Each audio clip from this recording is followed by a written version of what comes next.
Come, let me get you some. Yo, welcome to Saber Talk What's up? Sunday. Mundo and everybody in the house. Got Bears, What's Chris, happening? James.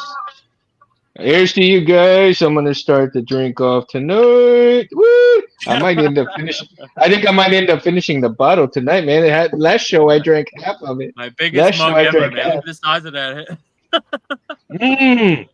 Yep. My wife bought me one. My wife bought me a one like that, but Star Wars, dude. It's all Oh, Star Wars really? stuff. That's so cool, I, man. I will show it. I will show it the next show, man. All right. I will show it the next show, dude. This we're gonna have such a good time uh Yeah. with this topic tonight, man. And it's a good topic too because nobody really Yeah. discusses things like this. And for all Oh, you guys out there in the chat, man, Mundo. thank you guys for coming back. Yeah. Mundo, they do. They just don't. It's like a hush hush comment. It's like, Yeah, but what I'm saying, it is a hush hush comment, but that's the thing. Nobody ever really talks about it. And if we're going to stay true to form in terms of bringing, not only good content, but also good topics to Saber Talk, I mean, you have to go through all facets of everything. I mean, you know, not necessarily all the bad stuff, because not necessarily this topic is not necessarily bad in most ways. Because everybody is different. Everybody has different reasonings for either staying in the hobby and or getting out of the hobby.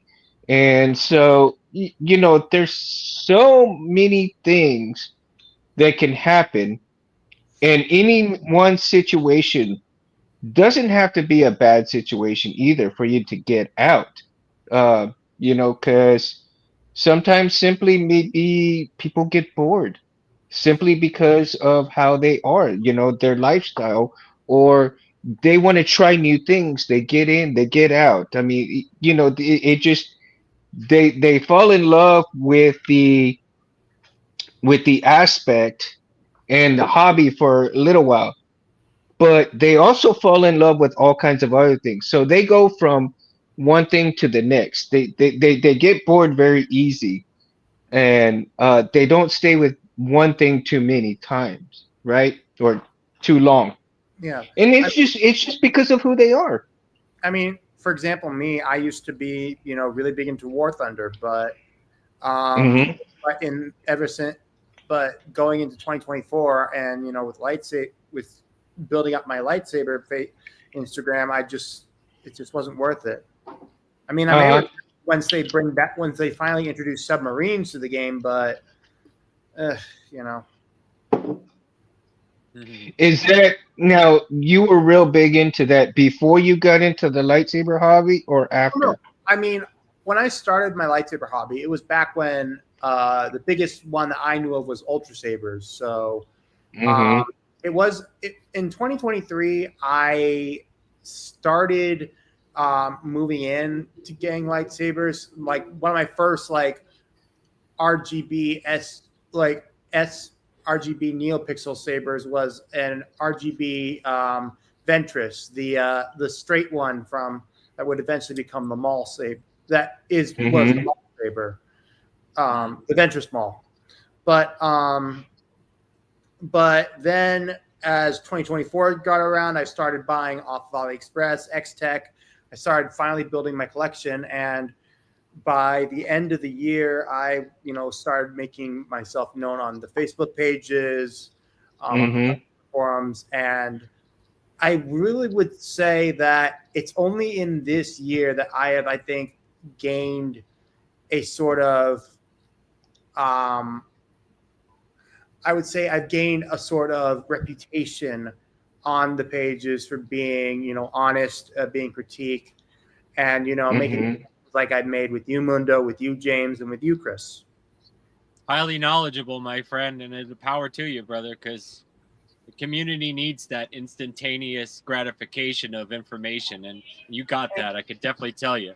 And to be honest, I don't actually think that in my case, I don't think I'm going to be quitting the hobby anytime soon. I mean, I Yeah. think a full-on quitting of the hobby would be selling your lightsabers off uh, for bills and for future endeavors.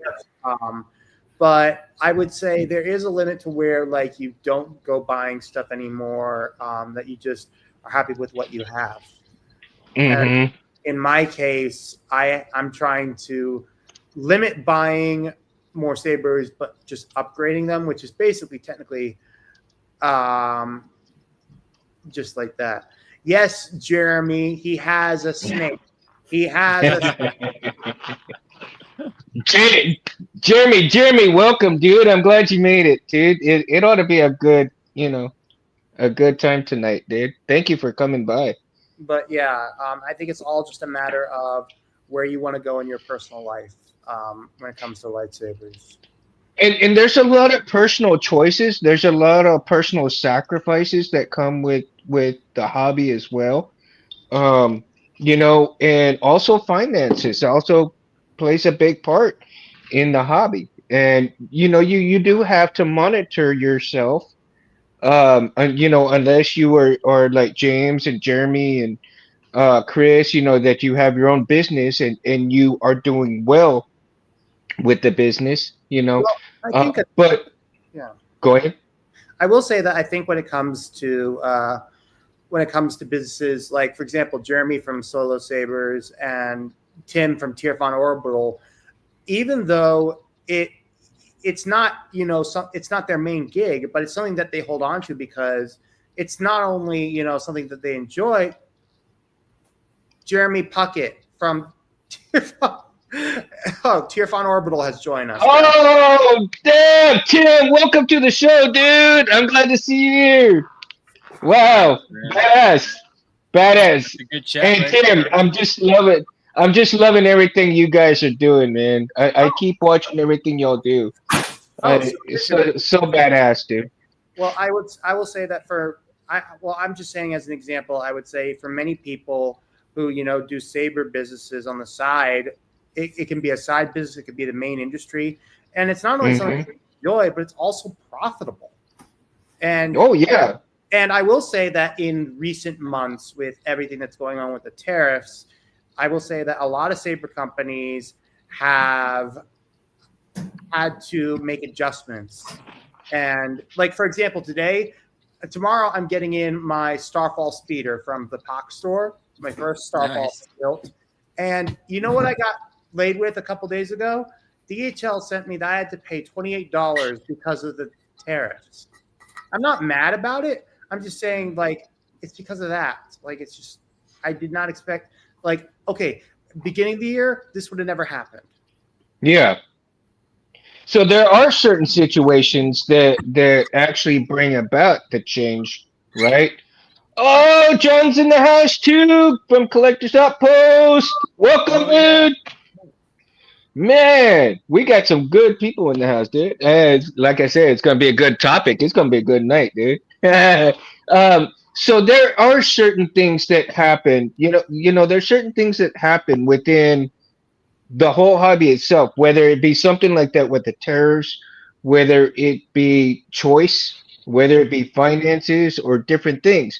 There's certain aspects that keep people from actually getting to the point like Solos and Tim and all of the great guys that do really well in the saber industry. Even guys, like Tim from the TCSS, they're producing all these great parts and everything. And you have your business. I mean, you started as the hobby, but the love for the sabers brings that passion into coming out even more and wanting to have those creative juices bring out the best in you. I know, James, I mean, you create out of nowhere stuff and you want to have I mean, all of these ideas that you, Jeremy, Tim, and everybody that does really well, and even you, Chris, all of these ideas come and they mash up in your head and it gets those juices flowing and you really really want to get from what's up here out into the real world.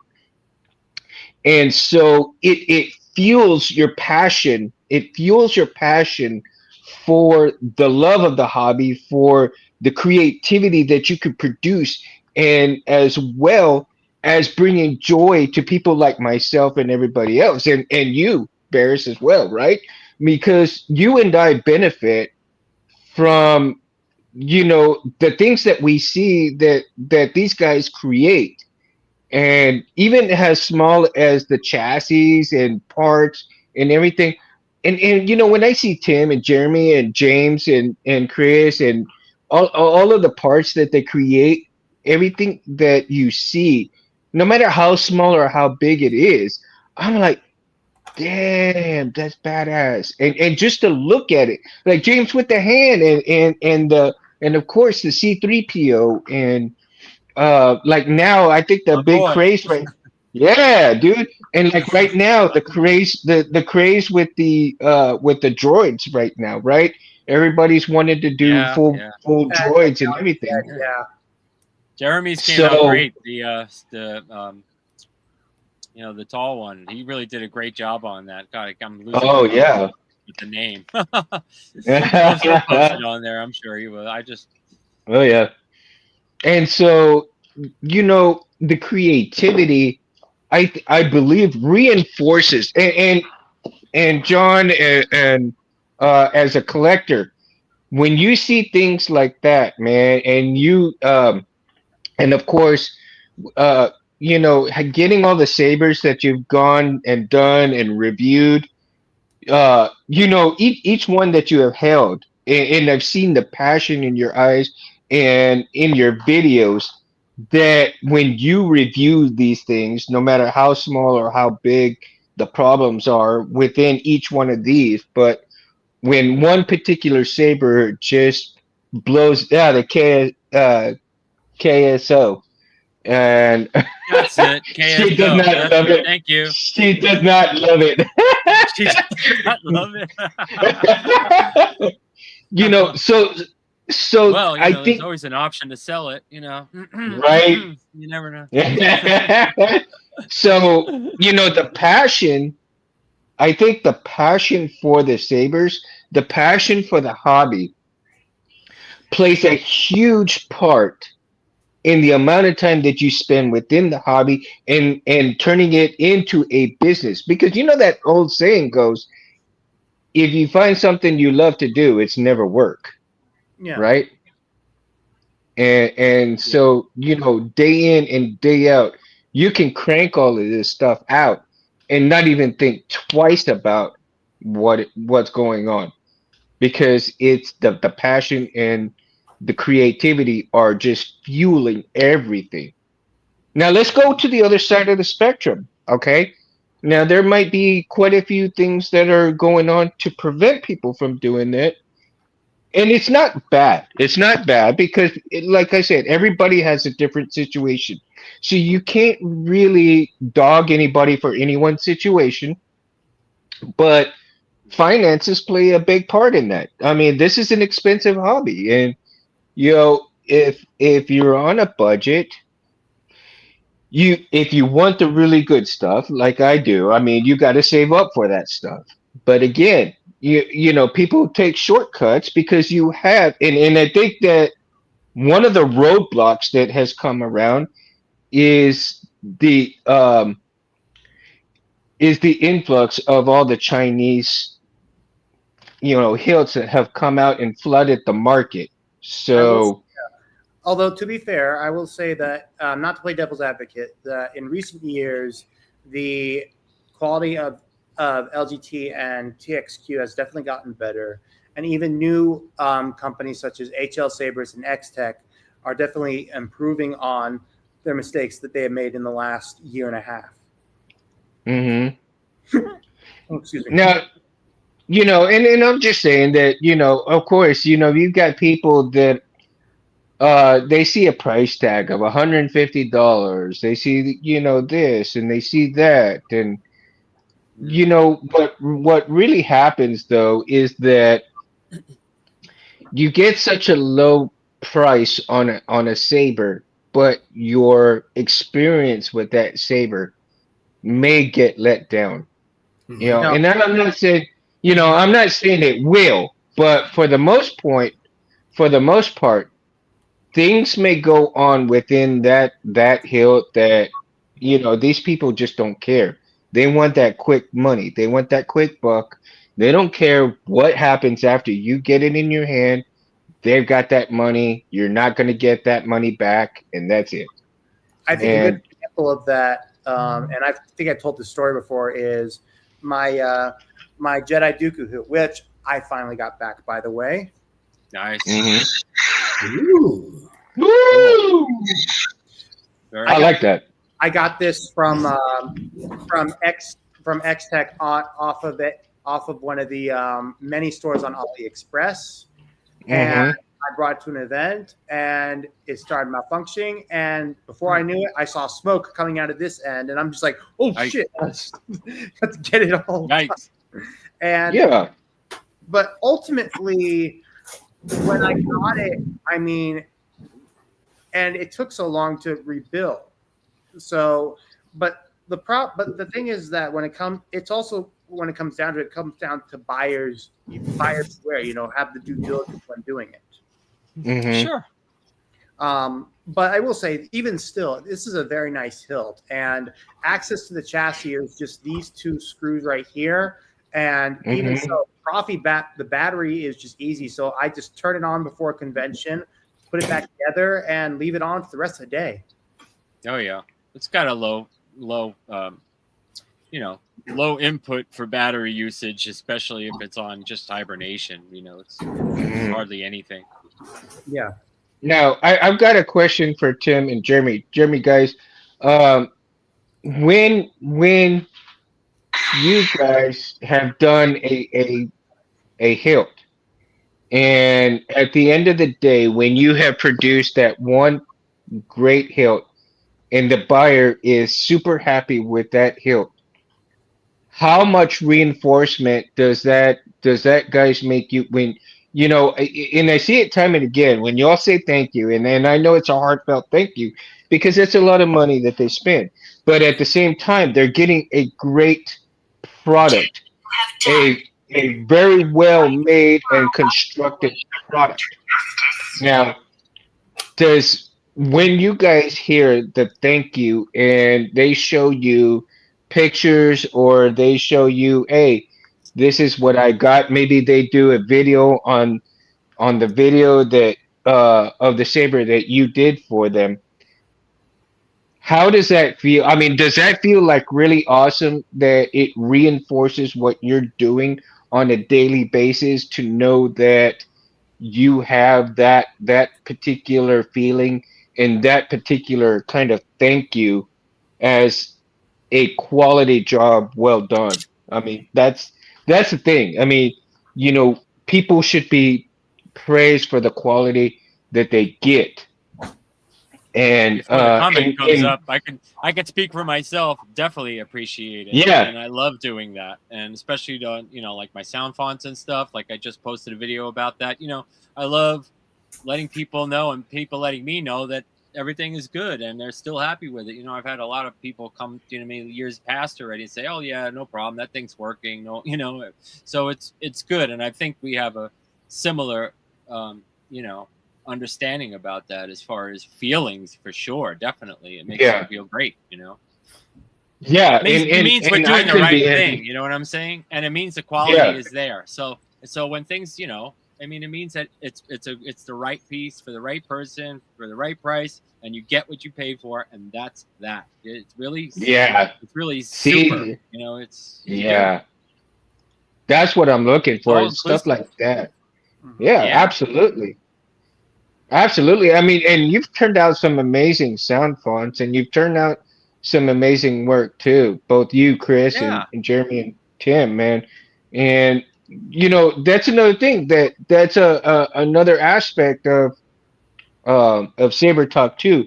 I want to reinforce to the newbies that watch this, and some seasoned pros too. I mean, that watch the channel, and not everything will be as exciting as tonight's show, but at the same time, you know, you have to bring. attention to everything within the saber community, and here the positivity. I want to make sure that everything that we do on the show is positivity. There are a lot of negativities, but we don't want to focus on that. We want to focus on almost all the positivities that come along with, with the saber, within the saber community, and within, the makers and font makers and the saber installers and so forth. So, you know, it reinforces people like myself and Barris and other people that buy the hilts without installing themselves. Of course, I'm wanting to install myself, and I'm still learning a few things here and there so that I can get better. I've done a couple of them, but I plan on doing more. And but for somebody like myself who has not done a whole lot of them, but before I actually started installing, I did not have the knowledge and I did not have the experience and I did not have the understanding of what installers go through to make a good quality hilt product, right? The time that it takes, the money that it takes, what the reasoning behind their prices are, and all the aspects that go along with it. And so if you're starting out and they say do your homework, and if you want him to learn how to install it yourself, take the time to learn from these guys, take the time to do your homework, take the time to go and look from parts of reputable places. Mhm. There's certain pieces that you can get away with. Maybe your buttons and a few different things, small things. But for the most part, trust these guys that have been here for a long time. Trust these reputable people that have been doing this for a long time because they won't steer you wrong. They're here to take care of you, and the prices that they set, understand that those prices have everything to do with the time that it takes to install, the time that it takes to find these parts, get the parts, right? The time that it takes away from their families or other events that they need to do outside. Maybe they have another job besides this. So there needs to be some understanding that there is time involved with making these things as well. And it's not a quick process either. There has to be testing to be done every which way. And you know, that's another thing. Some people may get to the point where it is so much that they lose interest in it because of all the aspects that has to go along with making these things. They didn't expect to be so involved in the installing process, right? Mm. So the involvement in that process, they kind of like, oh shit, I didn't realize that. Oh my God, I spent 3 hours and only got to maybe wiring the speaker and don't know where to go from here. Or I spent about 6 hours getting the chassis all printed out and I screwed it up. The chassis is not working. The chassis is too short, too thick, too small, whatever it is. I got to start over. So all of these little roadblocks can deter somebody from actually wanting to continue becoming an installer and saying, you know what, fuck it, I don't want to do this. I'll pay somebody to do it, right? But then after they pay for so many things, they're like, damn, I don't have the money to buy any more. And you know what? I got enough. I'm gone. I'm out. So there's so many things that can happen. And again, it's a personal choice of whether they stay in or they get out and how much they actually love the hobby or actually love for the love of the sabers themselves tells you quite a bit of whether they're going to stay in or get out. Would you Mm. guys agree with that statement? Mm. Definitely. Yeah. Yeah, I mean, Chris, like I said, it Jerry. all depends on the build and stuff like that too. You know what I mean? It's like I try and always go according to what, obviously we always try and go to what the customer wants. Hey, I want it simple. I don't want to go crazy. I don't even want a chamber. I don't want this. I don't want that. Okay, perfect. That's excellent. Yeah. And then you just kind of work out the pricing accordingly, how you think it's going to go. What do you think it's going to cost? Labor wise, I always try and work out all with, we always work that stuff out before anything happens. You know what I mean? And it kind of gives them a Hmm. ballpark on if they want to go for that idea or if they want to save up for it. I can't do it right now. I've gotten a few. Yeah, I can't do it right now. It's a little out of my budget. But here is one of the things is that prices are going up now. Parts are not cheap. And to do these things, I don't think I've ever increased much of my labor yet because I'm trying to compensate to help people out because the parts are so damn expensive. You know what I'm saying? And I'm covering a little bit of the cost just on my labor side, not on the part side, because I do have to make that back. I mean that's just simple math. But I try and give people a break. You know what I mean? I know that times are hard. I know that things are happening, and I do the best to my ability, like quick repairs here and there, day in, day out, things Hmm. like that. And I'm sure Solo Savers has done the same. We've all been we contribute to the community, in every which way possible that we can to keep it alive. You know what I'm saying? We Hmm. show all these beautiful things, we do all this amazing work, and this attracts people. And this is what Yeah. we would hope to accomplish is that don't let it die. Keep it going. Everybody's doing great. Your sabers are working. Everything is perfect. So especially if you go to reputable people that can handle the work. You know what I mean? You just can't go to say, hey, can Right. you install this? And they don't know what they're doing. I would not recommend that. You know what I'm saying? And that would go for anyone. If I was buying a saber and I didn't know what the hell I was doing, I would want to hunt down who is the most trustworthy guys out there, you know what I mean, and what is the availability and how things work. So that's why I think the forums are the best means of any kind of conversation because you can ask any kind of question you want, also including these videos too. People can ask questions, but it Hmm. gets them a feel of what they're getting involved in. So if they want to stay in the hobby, go maybe a little simpler, go a little easier, Hmm. maybe just for the first year because you never know. Maybe 2 years down the road, everything is going to go whoop, drop right down, and you'll be able to get everything you want again. Unfortunately, these are hard times right now because of all the things that are going on. I don't want to say all the political stuff, but the tariffs and things like that make it hard for people to gain some things. And as you see, I'll make this short, but as you see, a lot of people are compensating for these tariffs so people can buy lightsabers. They're Yeah. really trying to Me included. they're trying to get the answer so that they can keep their prices low. Now, I've already seen a couple of different ads from different people, different sabers, dropping their prices because they know that it's difficult. So they want to keep the ball rolling. So I can tell you right now, myself, probably Solo Saber, everybody, all of these guys that are doing beautiful products and doing great jobs want to keep it going. I don't want out. I want in. I want to be able I to want help to these say, people.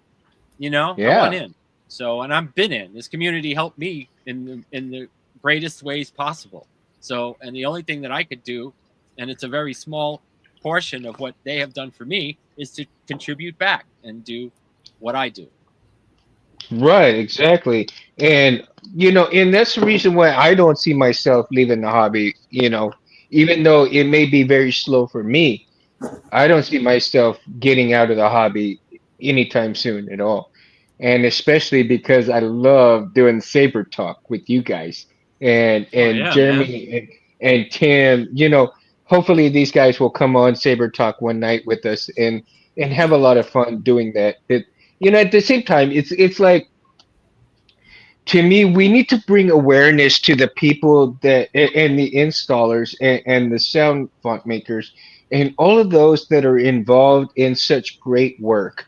And there are people that bring people down as well. Not everybody can get along with everybody, and I understand it. So there are some situations where people don't get along, and that may deter them from staying within the hobby. Now, mind you, that people should kind of keep keep a cool head and understand certain Oh things yeah. may happen, right? Certain things may happen, and if you talk things out like normal adults, I think most things can get resolved and go from there, and everybody still has respect for each other, and there should be respect for each other. Unless you're Tim and Jeremy and all the guys like that, they have respect for each other, but they know how to have a good time. So don't, anybody who watches them and they see how they diss each other, that's all good fun. That's that they are having fun and they're not messing with each other. Oh, look who's in the house, Kyber Phonic! Oh, Jesse, what Jesse! up? Jesse's in What's the up? house. All Hey, right, all Jesse, right. if you can, man, when you and next time you talk, man, dude, I am so honored by you guys coming onto the show, man, and and so like I said, there has to be a very big respect with each other as well. Even if you don't get along with each other, there has to be certain respect that you have. And if you lose respect for any one person, yeah, I think you need to kind of step back and see what the bigger picture is, you know? Mm, Um, yeah. but don't if you're getting pissed off with somebody, instead of attacking that person right off the bat, talk to them and say, hey, this is what's going on. Can we talk about this? And be an adult about it. Don't be like certain, nothing ever comes of a bad situation. So, Yeah. um, So what do you you think, Chris? know, Yeah, I mean, it's definitely one of those topics we definitely have to talk about.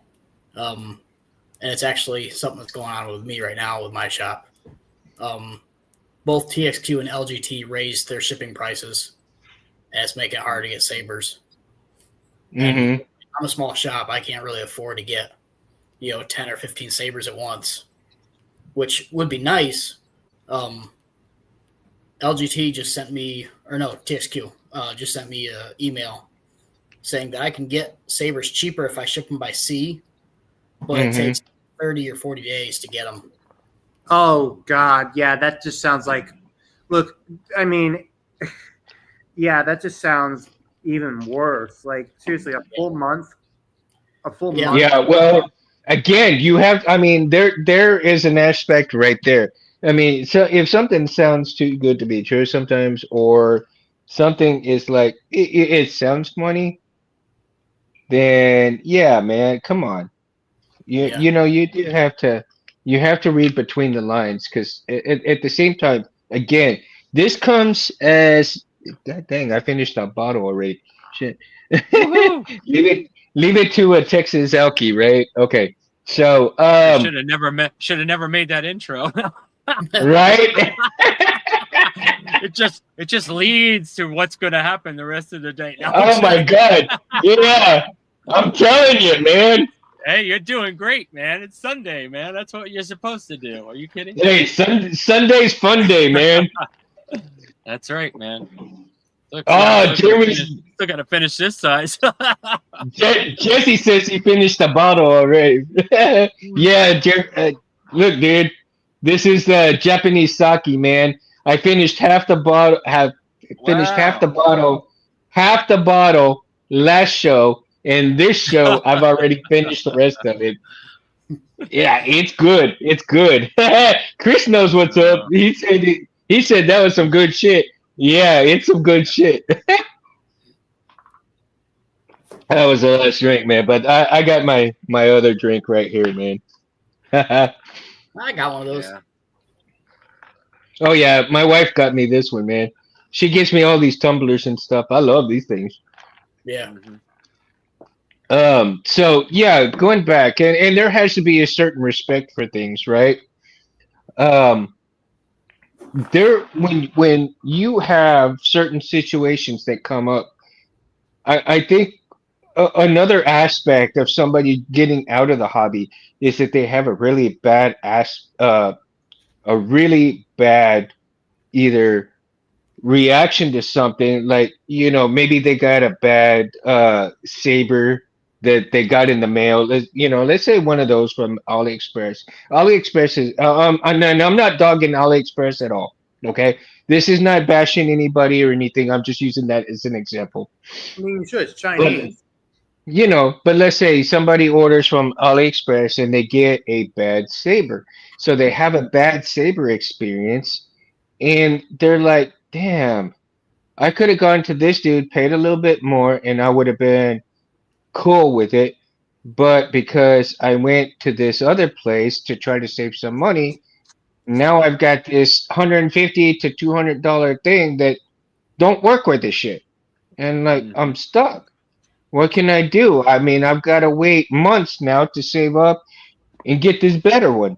So that in itself can deter somebody from staying in and um or leaving the hobby, right? A bad experiences can have that kind of effect, and especially if it's their very first experience, right?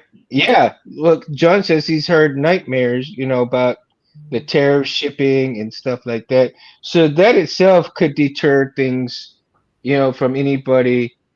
Um, Mhm. I'm gonna go out like a light. Nah, dude, not even close, bro. Not even close. I'm a Texas Alky, dude. No, man. Not even Yeah. close, dude. um, so Scott. it's Scott's funny. Right? There we go. Yeah, it's all good, dude. Um, so yeah, bad experiences can really deter somebody from staying within the hobby, regardless of what it really is. Mhm. And um, so again, that you have now on the other spectrum, maybe they did find a good find, right? They did find a good buy. Let's say they spent 185 and that 185 turned out to be not bad. And they have a decent experience. And so you have that good experience. It may not be great, because they may have it good for a couple of weeks, maybe about a month, and then it goes out, right? Mhm. Whereas like you normally, like you say, James, you pay for what you get in the quality parts of stuff. Mhm. And I'd rather have a saber that won't go out. Yeah, I mean, right, Jeremy? You buy cheap, Mhm. buy twice. I Buy mean, cheap, it buy basically. twice. Yeah. Um, and so,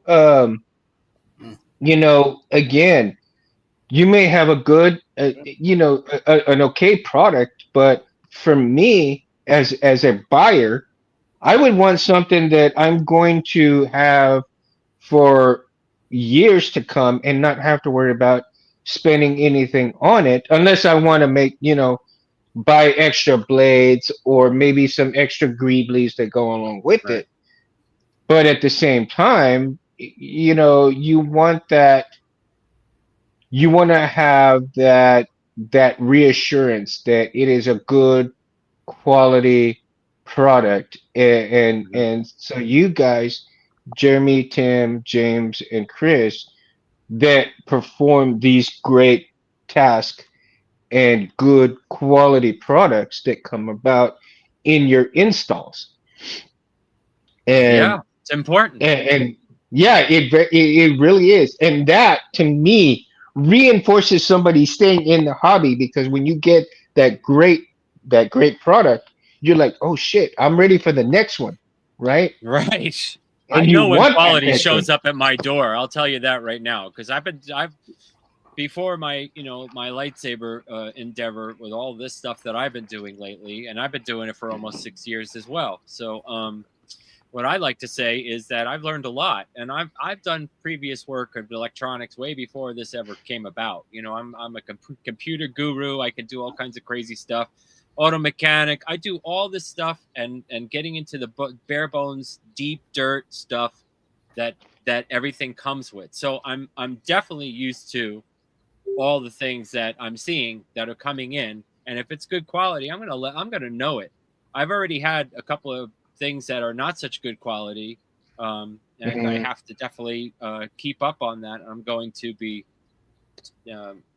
contacting them about those products because I don't Mhm. really feel that they're up to par and they're doing wonky things. So, and guess what? And then I roll back to the old stuff that works. Everybody's changing things. They want to change things either for the good or the better, or just maybe cheaper parts involved. Mhm.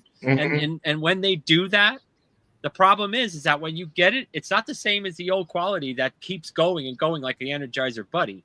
You get this other part that looks the same, may work the same, but it's just not the same. It just Yeah. doesn't function right, Either Mhm. it'll overheat or something, the solder joint will go or some. I like quality, man, and that's all they ever put out here. Nothing ever leaves here the cheap way out. I can't do that to people, and I won't do that to myself. Because here's another thing: you put a cheap You part in can. there, you're responsible for it. Hey, oh, you recommended it, so now you got to deal with it. That's right. I do have to deal with it. Because Yeah. I recommended that part and I thought it was good. Now here's the problem: if that person gets that and it fails, well, yeah, of course, send it back and I'll replace it for no problem, no charge. That's what I do. I don't sweat the small stuff. I get the stuff back and I get it done and I send it right back out. I don't want to play games, But if I don't have a quality part, it gets hard sometimes, And I'm starting to deal with this on a Mhm. daily basis now. I'm just seeing parts that don't come in right, and I don't know what's going on, but there's only a And that's few. It's not another. like every day. I Yeah. don't mean it's every day. I just once in Right. a while get a bad block or something from a production line or whatever. But Mhm. but most of the time, 90% of the time, it gets corrected. Either I get new ones back or something else. So Yeah. really, there's Yeah, there's John always a Maddox. way around it. Agree. You know what I mean? So it's like you're never really stuck. But I will definitely talk to those people about these parts and see if we can get something, a little bit better. That's another thing. I think the lack of quality in products in this day and age is way different compared to what it used to be way back then when people actually cared about what the products were coming out because My issue the is product, let me like John interject said. 1 second. My problem is not the part or not the design and all that. My problem is that if they do use cheaper parts, the price increases. Hmm. So I don't like that. If you're going to use cheaper parts, make the product cheaper. It's like they always do Exactly. that, and it drives me nuts. And I see this all the time. But I don't Because mind the it parts reflect if the price, I right? here I don't mind it if the part works and it's superior to the old version. See, that's the Hmm. problem. There are versions. You know what I mean? It's version 1, version 2, version 3. Now that third version better be better than the other two, or it may have instinctual qualities. You know that may have to be different and not supposed to be the best version. But in my opinion, when parts come, it should be version 1, version 2, version 3. We've improved it so much that we called this in version 3. So Yeah, that's what I'm expecting. I don't know if that's working for everybody, but it's working for me. I want that version 3 to be the best it's ever been. Yes. exactly, right? Speaking of But I'm not sabers, seeing it. speaking of sabers and parts and prices, Theory Sabers revealed the concept hilt that Roger Christian came up with to what he wanted Vader's saber to look like. It had it not gone missing in while filming Return of the Jedi, or at least what it would have looked Hmm. like when he originally what he had in mind. And safe to say, it is getting very much bombarded on the forums, which Hmm. I've got respect for Roger Christian for a variety of things. However, at the same time, I pointed out to the argument that had Lucasfilm had the budget that it would for like Andor or back then in '77, I feel like they could have definitely made a saber that looks like what Theory is going to be releasing with that. But I feel like they are. I mean, the price for it is like $1,200, Oof. and it's Yeah. coffee. or Wow. before. But ultimately, I can understand where it's coming from. But at the same time, it just Are we talking about the one that was just designed over there? by Theory. Yeah, I did a wide Wow. post, asked people's opinion. I gotta say that's a really cool looking hilt, man. I know, right? And if that thing Wow. lights up just like that, and if that comes with a chassis and all that stuff, you know what? It comes The with a price chassis. point is not bad. Yeah, it's fully. Yeah. This is a custom hilt. There's 500 of them being built. Yeah. Yeah. And look, Wow.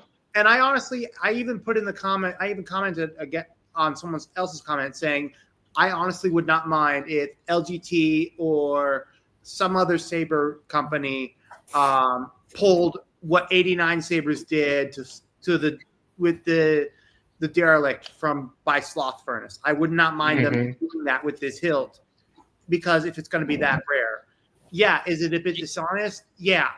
But honestly, this is a hilt designed by the maker that I feel like shouldn't be limited to just 500 models. Yeah. Hey, Jesse, if you're still in the chat, I'm wondering about that. Jesse, if you're still in the chat, man, do you think Theory Sabers would come on the show if I emailed him and asked him to come on? That would be like kind of cool. I would love to have him on the show. Look, I feel like he gets a bad rap because of how the lightsaber with this company. And I mean, he explained the whole thing on a video about it. And whether it's true or not, I honestly believe the guy is genuine. People do not get into the lightsaber business simply for a cash grab, unless you're Ultra Sabers. Mm-hmm. And even if it's a good business model, but you get into it because even if it's profitable, you still do it because it's enjoyable. And look on people's faces when turning on a lightsaber, it always, always, always feels good. Mm-hmm. Jesse, you and Theory Sabers together, man. I would love to have both of y'all together. You know, if possible. One thing I did also put out this week was Reaver's Arsenal. To those of you who are with the sound font community, I'm pretty sure, Jesse, you know who I'm talking about. He, along with Syndicate Custom Relics, were one of like the first guys to do like full on lightsaber fonts. I mean, I'm not sure if it came before you or K-Sith or whatnot, but he is coming back to the community. He's got a whole bunch of new fonts that he's done, including revamping some of his old fonts, and I'm glad to see him back. Honestly, some of the fonts that he's done is actually pretty cool. He's the only one. Oh, K-Sith is the first. Okay, yeah. I stand corrected. But I want to get K-Sith back on here too as well. I would love to have K-Sith on here. And Reaver is the only one I know of who has created a Rick and Morty sound font. I'm not joking. It's called Get Swifty. And yeah, I'm not joking. And some of the other fonts that he came out with in his new are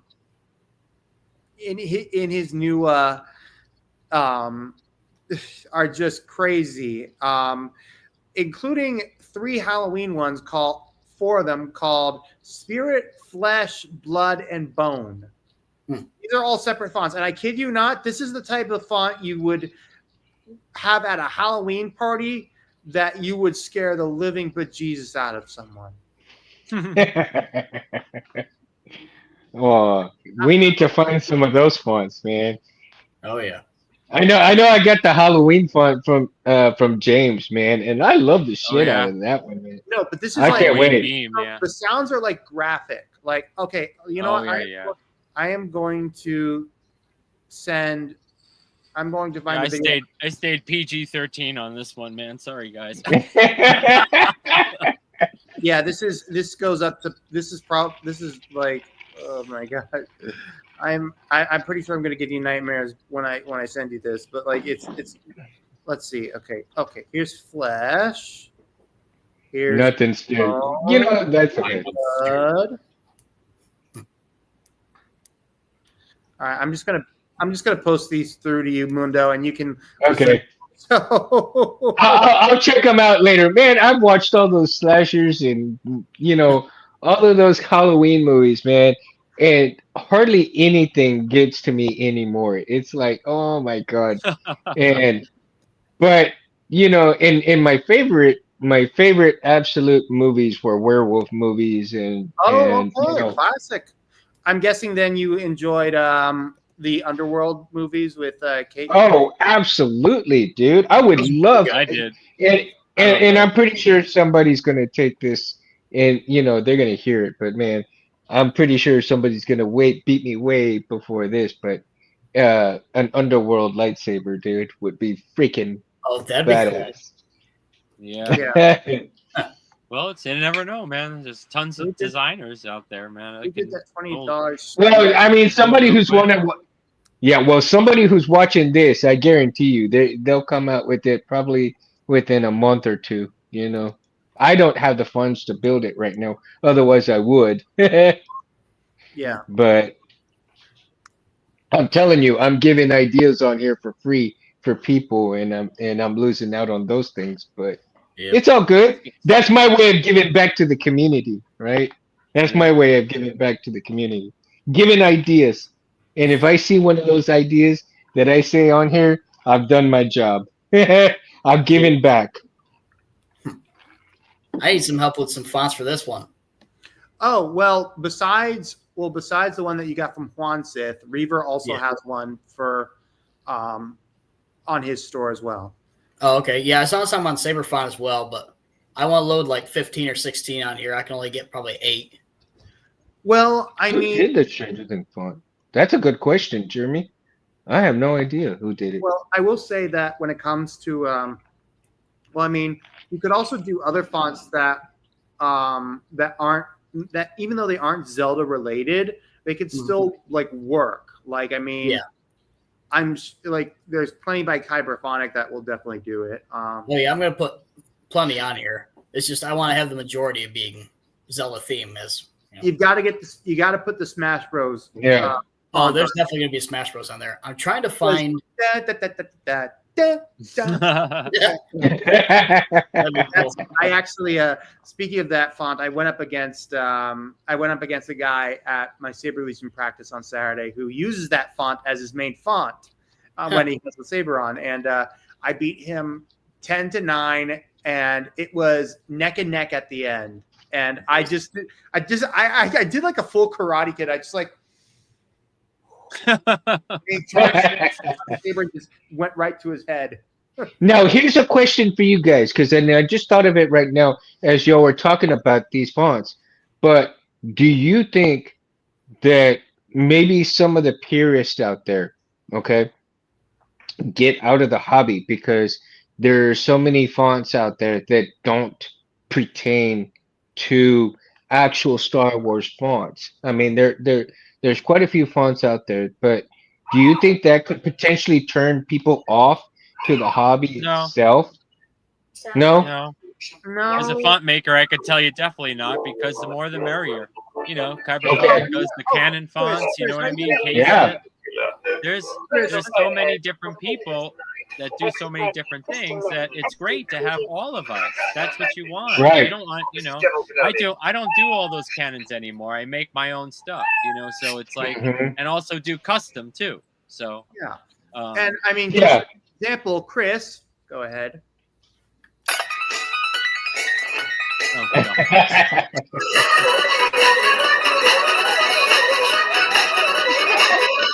I love this one. I mean, it still works. Oh my God. It comes stock on the CFX. Yeah. And That's too funny. I actually sent that to my my representative. That's the cat one, right? Yeah, Neon Cat. And she man. She was laughing. It was so funny. And that's my least favorite out of the stock CFX fonts. Yeah. I still love it. I think it's hilarious. Well, I mean, I will say that, and you're right. You're right, Jeremy. Ksith and Kyberphonics have got when it comes to Canon fonts. I will say that I've actually worked. Okay. I've actually worked with Juan Sith on several fonts that, even though they're not exactly the exact, probably the not exact sounding font, but theoretical fonts, like based off of Kirok and Fala and the Canon DV3. It's not unless they make a live action version of Kirok and Fala's lightsaber. That's the only one we go on. Like this, like generally, like that sort of thing. Mhm. Another Oh, one, yeah. another one we're hoping to work on is Ben Solo, Kylo Ren. Basically, what his saber sounded like, like in the aftermath of like Luke's of the temple getting destroyed on Ossus, and then doing the adventures like from the comic. Yeah. Now, one person I do want to mention that I have not mentioned in a while, and I know he's been pretty busy and he's doing a lot of things lately, but one of the great guys also in the Saber community is Rob from Surrock Sabers, man. Oh Um, yeah. I have, I have the pleasure of emailing and talking to him, texting to him every now and then. We exchanged jokes here and there and stuff like that. But nonetheless, Rob has such great quality products, with his buttons setup and his see-through glass eye setup, and in other products that he puts out, that he also has done some great hilts, right? So again, Rob from Surrock Sabers is such a great asset to the Saber community that he has a nobody really mentions a lot of the makers in here, and I want to showcase a lot of these installers and makers as well, because for the newbies that watch this, or the people that are going to come into the hobby, understand who the good people are, the reputable people are, where to go, and you can ask questions to any one of these guys, and you will get an honest answer. You're not going to get the runaround bullshit that these other people might do. Um, and so again, when it comes time to doing your homework, if you're just coming into the hobby, or if you want to become an installer, these are the guys you need to come to and ask questions to, because they can really tell you what's up, certain things, certain aspects. They're not going to tell you everything, because you do have to do your homework. I mean, there's no way around that. You have to do your homework on things yourself sometimes, right? But when Speak, you're stuck, these guys can help you. speaking of Yeah, Rob, these. speaking of Go Rob, ahead. speaking of Rob, I've got to actually, I'm going to ask him. I got to message him. I want to make a.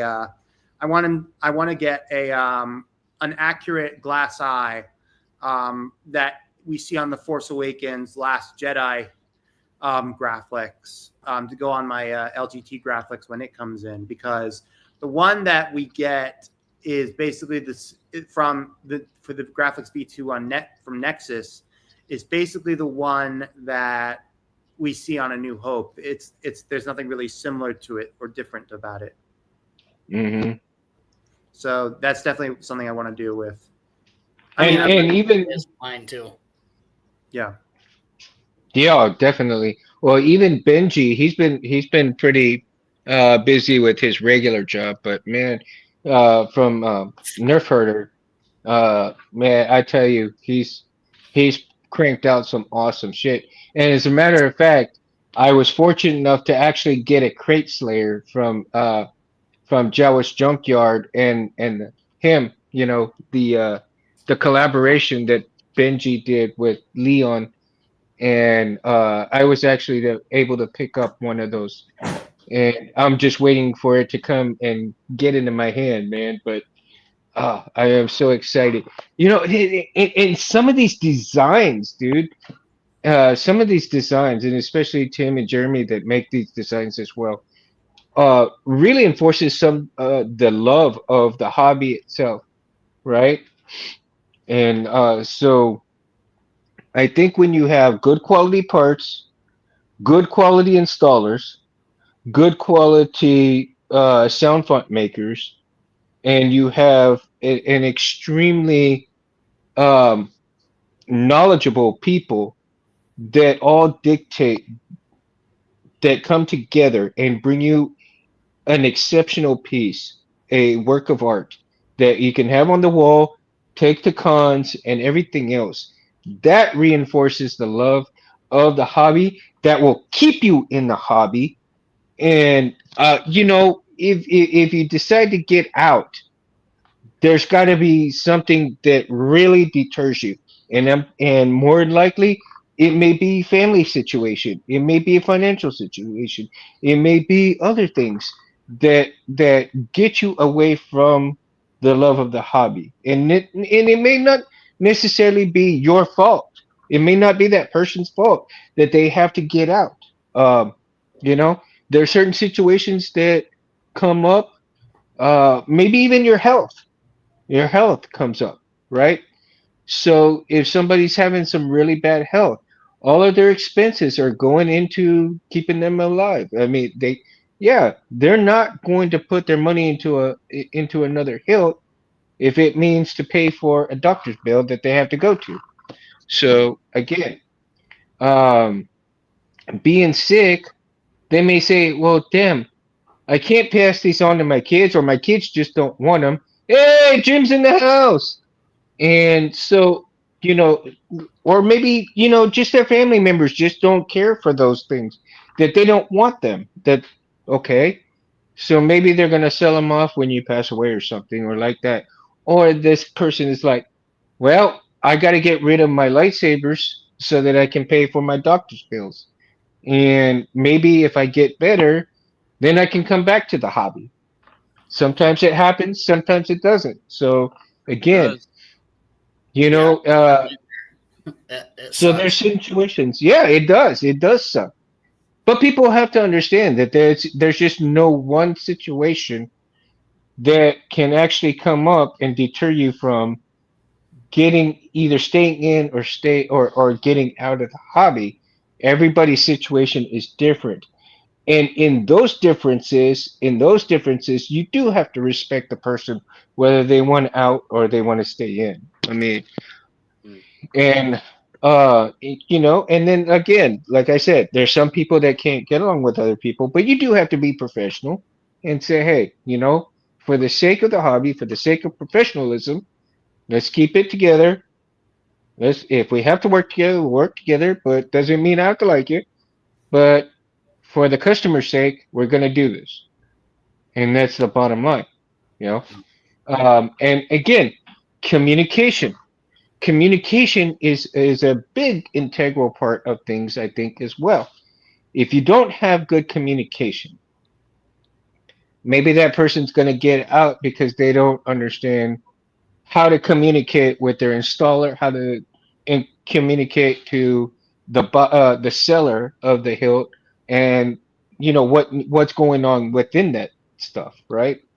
So if you don't have good communication skills or good communication at all, it may deter that person from doing something or even working with you or doing things this and that. And then after having such bad experiences, they get out because they don't want to deal with these experiences no more. So again, communication is a very big integral part, I think, whether you stay in or stay out of the game.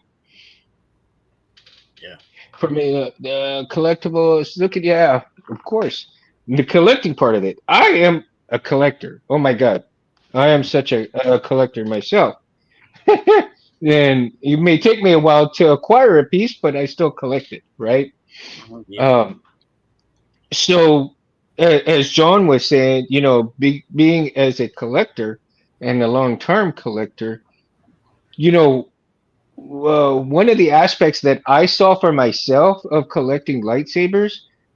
I collect ninja swords. I collect knives. I collect guns. I collect Um, even replica swords from different things. My father-in-law, he has sabers from 1865 and replica sabers from from all the different eras and stuff like that. So he's given me, he's gifted me a few replica swords from different places, even a Spanish saber, even I think it's a big old broadsword from Scotland, right? I mean, the some bitch is huge. Uh, if I was to show it, I couldn't show it all to you guys because it the camera wouldn't do it justice. I'd have to go back and forth just to show the whole blade and everything. That some bitch is so big that I even when I hold it with two hands, just holding it straight out, I'm straining of how heavy that thing is. Even so, again, it's it's just a matter of personal things that go on versus the love of things as well. So, right? Some dirt I on definitely agree. the. So each person has a choice whether they want to really stay in, whether they really love the hobby or not, right? Oh, Titan. I'm going to try to get him on. I would love to get him on. He did a video, and I mentioned to him if he wanted to come on, and I hadn't got a response, but I may email him and see that way if he'd be willing to come on, right?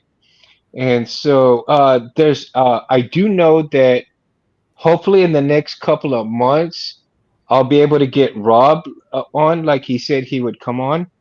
I hope he's not too busy to come on, but yeah, Mad Cow said he would come on. So hopefully, when he comes, that'd be freaking awesome to have Mad Cow on here for a show. That'd be awesome with Shamim because I've got some questions for him I about agree. stuff.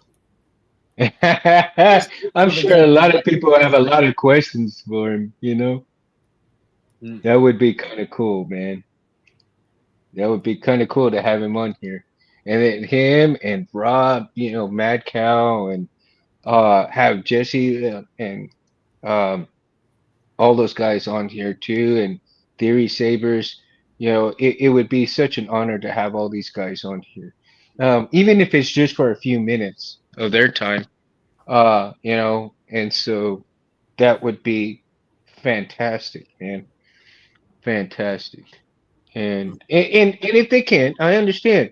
And eventually, maybe if Tim has any time, maybe he'd be willing to come on for a little bit.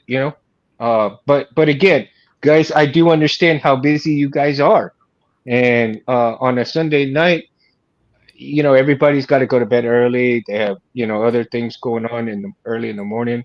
I myself have to go be at work at 8 o'clock. And again, it's it's something to be said about quality and the type of situation that you're in, whether you stay in or you stay out. And again, the love of sabers, the love of the hobby, and the love for camaraderie. I think that's another thing. If you have cool people that you hang out with, or even talk to, like you guys, like we're here on Saber Talk, right? Stuff like this reinforces me to do this show because look at James. Oh, dude, badass. Ah, that's a Halloween color, right? Yeah. Yeah, dude. If I could get a still picture, a still shot This of thing you is so like that, bright, like I you can had tell. it, yeah. That'd be cool. Look at how bright this thing is. This is Yeah, ridiculous. I know it washes your face out a bit, man. This is one of those crazy blades that I got for a test, and it's pretty bright, man. But Mine's brighter. Don't gloat, man. No, but hey, you know, as Tim from Tearfon was saying that these guys don't get enough thank yous. So, Tim, from the bottom of my heart, and I speak for other people, not just for myself, James and Chris, all of you guys, all of you makers, font makers, installers, uh, from the bottom of Civilized Sabers, thank you guys for the jobs that you do. Thank you for the jobs that you do. And I couldn't say thank you without mentioning Anthony as well. Anthony makes such great blades. You know, Got one of dual the phase on this one. brightest blades. Go Yeah, ahead now. dude, look at I love that. that Oh, dual I love phase, the man. I love the aura on that thing, right? That's proppy So, red. you Yeah, know, it's pretty cool. man, the you can see the aura like that, dude. I I can't mean, see it anything right now. just Can I get you some I glasses? so think it's like it's really super bright, man. If you see this thing in person, it's crazy. It's just nuts.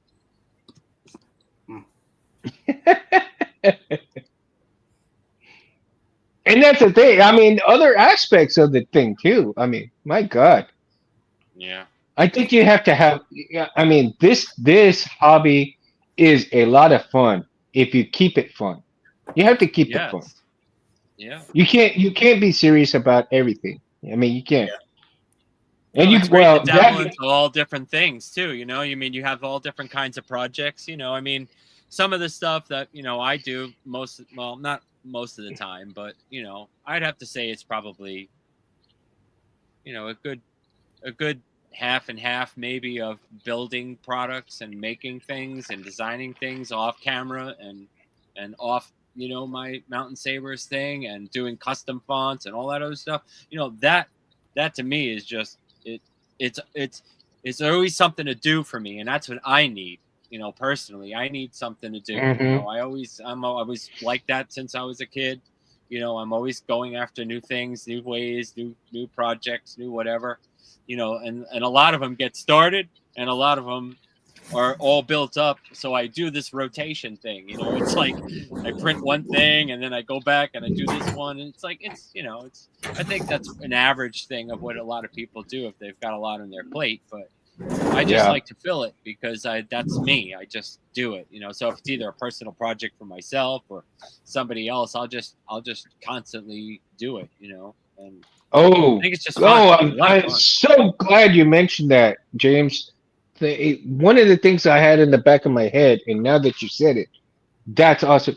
Because I think there are some installers and there's some makers out there that take on too much at one point, Mm, mm. you know, It's and they possible. burn them, and I think they burn themselves out. That Yeah, see, I could they never get, burn myself out. I love it too you much. know, no, no, no, no. you know? What I'm saying is that there's been a few instances, not a whole lot, but there's been a few instances where they take on so many projects, Mm, they get backlogged, they get backed up, and then they get the backlash because mm, people either you know, haven't gotten their sabers and stuff like that. But there's also a few of those that decide to stay and say, "Hey, you're gonna get your saber, man. I've come across some roadblocks, but I mm. got you, dude. Just it's gonna take time, but I got you." And I commend those. But then there's some who's a bit shady, where they take on so many and they Mm. panic and they take the money and they run, they get out, and so they ruin their reputation and they can never come back Well, to I think those to people the are pretty much called out. You know what I mean? I think we've yeah, seen that in most of the forums, and we're on top of it. Pretty much right, seeing all that in plain view. And look, it's great yeah. that they're. I mean, I don't know. It's The really hard to community say what needs a to know person's those. It's hard to say what a person's situation is, and then it's very hard for some people to understand what goes on in behind the curtain. You know what I'm saying? So it takes a while. Yeah, Of course, there those bad apples, but there are some that are trying to catch up, that have tried to yeah, catch up, and are doing that job. So we got to give those guys a little bit of credit and a little bit of patience, as well, because their right. reputation is on the line. They know that, you hmm know that, but most of the time they'll come back and they'll do something special, or they'll give you something off or a little credit or something. It all depends on Yeah. the person, and who's doing the work and whatnot. I don't want to speak for anybody. I speak for myself. Right. So I tend to do that on a more frequent basis now, seeing how we were just talking before, times are hard. So I try and cover some other bases that I wouldn't normally, well, I normally do it now, I should say, Yeah. because it's But just it's a normal thing for me to do. Right. And there are people though that have no patience whatsoever. It's like Yeah, they it's expect possible. they expect something within a day or Like two. that one person that wanted to throw that hilt out, and I'm like, why are you throwing the hilt out?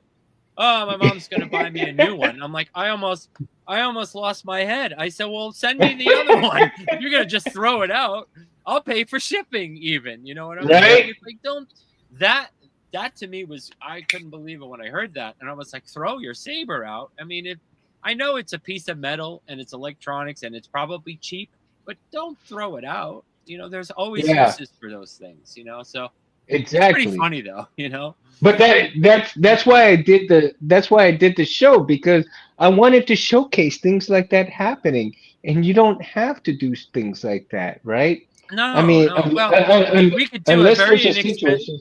You could do an inexpensive repair. I understand that. Hey, the board goes well. It's the price of the board. If everything else works, then it's just the cost of the board and a little bit of labor. It's really not that bad. But to throw out a whole entire saber with a speaker and all the components and all this and the hilt itself, Yeah. I don't think that part should be even done. I think either you give it to a friend or you can give it to one of us. I would take it. I would pay for shipping if somebody was going to Right. throw their hilt out and gave up on it. I would, because that's how much I feel that I could get that back running. Now, I understand a lot of people don't want to bother with it. They just, whatever. I got the extra $200. I'm just going to go buy another one. I guess so. But just keep in mind that there are people like us that, we can do it. These quick little repairs really expensive. I mean, it's not always the most expensive thing. We can also do the cheap repairs and get you back on the road so that, Yeah. at least fix what's broken. I don't mean to say cheap. I mean to say fix what's broken, and then that's it. And then you're good to go. Yeah, because you run across a bad installer. I mean, because you bought the Yeah, thing cheap, and they may not know what they're doing. But when you it's gut possible. it out and you send it to a reputable person who knows what they're doing, then that particular hill could become something special. So, yeah, I mean, not every hill is ideal in terms of what it could be because of certain things that were put into it that were cheaply done and cheaply made because they cut corners here and there. But when you have a great installer that knows what the hell they're doing, knows exactly Yeah. what components to put in there, then that hilt becomes something special to you that you bought.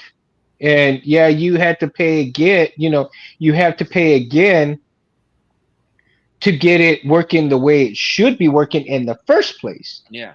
Well, I think So everybody's catching. I think a lot of people are catching on. I'm not saying that the quality. To be honest with you, man, I mean, from what I've seen in my personal experience, the quality has been getting better, good if not better, lately. We've had a lot mhm. of issues with some cores, this and that. Yeah, I understand all these other companies, AliExpress, whatever you want to call it. But I've ordered from these companies so far, and I've had no issues whatsoever. Mhm. TXQ, all these other guys. I have to do a couple of these myself. I have to buy the cores and do some modifications to the hilts and stuff. But I've personally had no problems. What I always recommend is that just follow the directions, read the manual, especially charging batteries. Don't let these things frighten you. But if you Yeah. do know how to read, and you can read, and I'm not saying this facetiously, I'm saying this as a respectful comment. If you can Mhm. read, I mean, not everybody can, and they either use different forms of communication. But I'll tell you something: if you can read the manual, make sure you're doing everything right, because 99% of it could be something wrong with the battery or something these things you will eventually take on in life. You're going to find that just some things just don't work, and some things do. So you can figure those things out on your own. That shouldn't really be that complicated. But if you do have questions, well, that's what we're here for. We can answer those questions. Oh, you think it's a battery? Well, let me send it to me or test it. We'll test it. There's just so many variables. So in order Mhm. to read, you must read. Well, I believe that it's a helpful thing. You know what I'm saying? It really is. I'm not making a joke about this I'm because right. a lot of people, No, but there are some let me people out tell you. there. Okay, let me say. I'm gonna be brutally honest. A lot of people take the saber out of the box, they turn it around, they flick it around, they swing it around. Oh, it's not charging. Oh, what happened? It's not doing. Take the initiative, slow down, take it easy, find out what happened first. When did it start going bad? Maybe there's something inside the unit that, these things. Yes, they are toys in a way, but they're not toys. They're actually professional pieces of equipment. So you have to Mhm. actually put that into an honest perspective. A Profi board, CFX, TXQ, the V3. These are all professional pieces of equipment. They were Mhm. designed technologically to work under a certain amount of stress and load. Okay? Mhm. If you're putting this thing under a car, I mean, God forbid, glad it works, but that's not what these things were designed for. But if you want to push those boundaries and get it to that point, I can see that. Design something that can handle that. But when you're, it is a piece of equipment, and I'm not going to put it lightly. Things can go wrong if it's mistreated. And I'm not saying I'm not pointing fingers, but I'm saying I've seen stuff that came back to my shop a couple of times, from other clients, or they bought it from somebody else. Hey, can you fix this thing? Because this thing, I got this broken and all that stuff. But like I said, I'm not putting blame on anything. All I'm just saying is learn your machine, like your car. You know how to turn the signal lights on and off. It's the same thing with this. If there's something going wrong with it, my advice, don't continue using it until you figure out what it is, because other parts can be broken. So my point is that these are deterrents from making people not want to go with these things, Mhm. and they want to go with cheap ones because they think that these more expensive ones, will break, and now they got to spend more money. Well, that's always a possibility. It's a Mhm. possibility. But the It is. components can only handle so much load and so much abuse and so much things that you have to you got to treat it like, like when Anakin lost his saber. This is your life. Well, it kind of is, because you invested so much money into it that, Mhm. unless it's like a stunt saber or a dueling saber, you could beat the crap out of it. There's no electronics and it's only a light and a battery. Perfect. But Yeah. there's a soundboard in here. There's very technical things. That's basically what I'm saying. But you could see how this would deter other people, and that I just want to let you people know that that's not always the case. It can be repaired, by Yeah. any one of us, I mean, whoever you choose, but it can be fixed. It's not broken or totally, And I can tell you from experience too that when I first started out, I fried two boards, and I was told, by Space when I was learning from Space, I was learning from Mad Cow, I was learning from Shamim and other guys, in the hobby. Um, you know, I am dyslexic. I see things backwards. I Right. have in, but I'm a visual learner, right? That's And right. Yeah. looking at schematics, it takes me hours just to make sure that I am Yeah. putting the right um the right hole for everything on the board itself. I have to be very meticulous and methodical in making sure that I have every wire going to the exact hole that it needs to on the Hmm. board. And I'm going to tell you that I am such a visual person that I have to have this met, That's right? awesome. I have them too. I love them. I use them You know, daily sometimes. yeah. So Hell yeah. this mat is almost my Bible. But That's awesome. because I'm because I'm dyslexic, I to ensure that I put the right you know, the right places with the right things, Hmm. it takes me a long time, and I take my Now, are you time better building at it. that? Are you better watching a video and doing it than you are actually looking at that map? I'm curious because I would like to know because of a lot, we know that a lot of people are visual learners, and Mhm. I'm a visual learner as well too. I like it also, but I Okay, also do a lot of text. So I'm in the manuals. I'm searching the web. I'm doing a lot of other things besides what would okay. be the norm. Do you remember Mad Cow when he had all those videos with the custom saber shop and teaching people how to Yeah, make their blades basically, right? right. Sure. So I watched his video on making blades before KR Sabers, and I watched KR Mhm. Sabers too.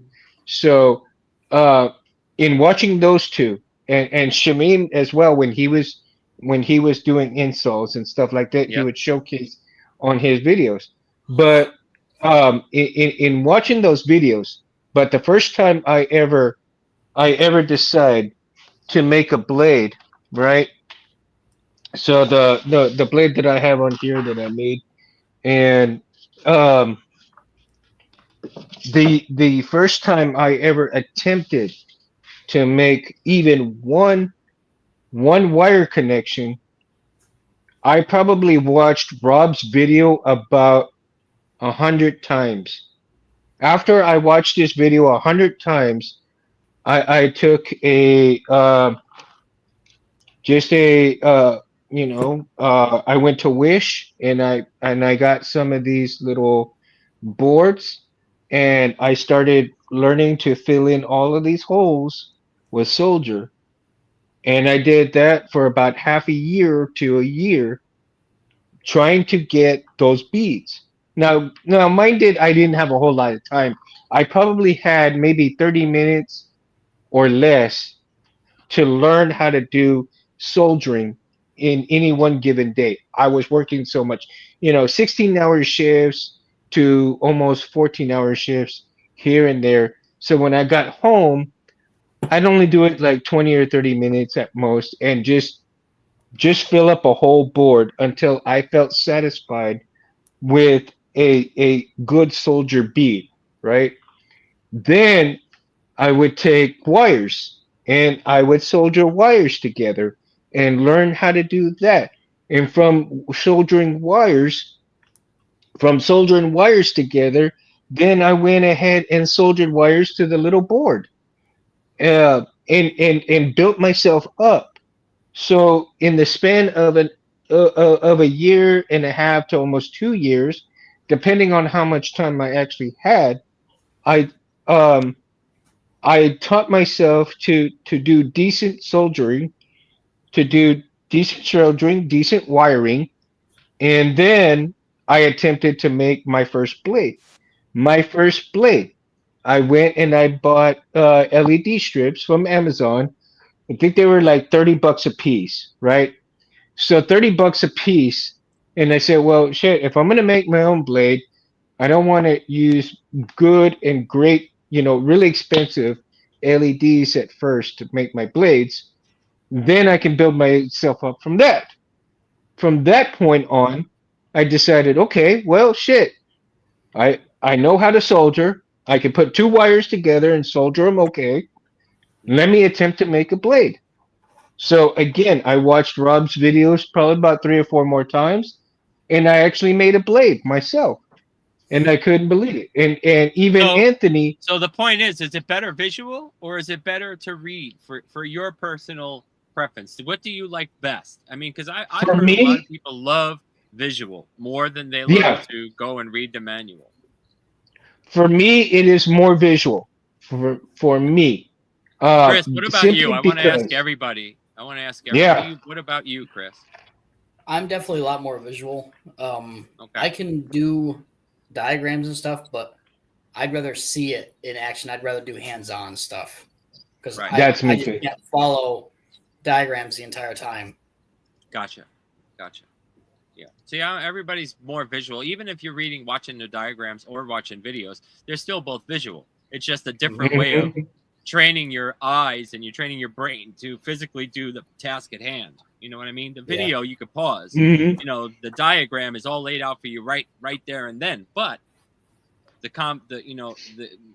to try and understand it is one thing. You know, you could look at this diagram all you want, but if you don't know what it means and where it all goes, sure, you can follow it, I guess. You know, Profi makes it pretty easy. CFX makes it easy. A lot of these boards make it easy. But it's for the average person who wants to tackle it themselves. You know, I would say probably 90% is visual learning. Mhm.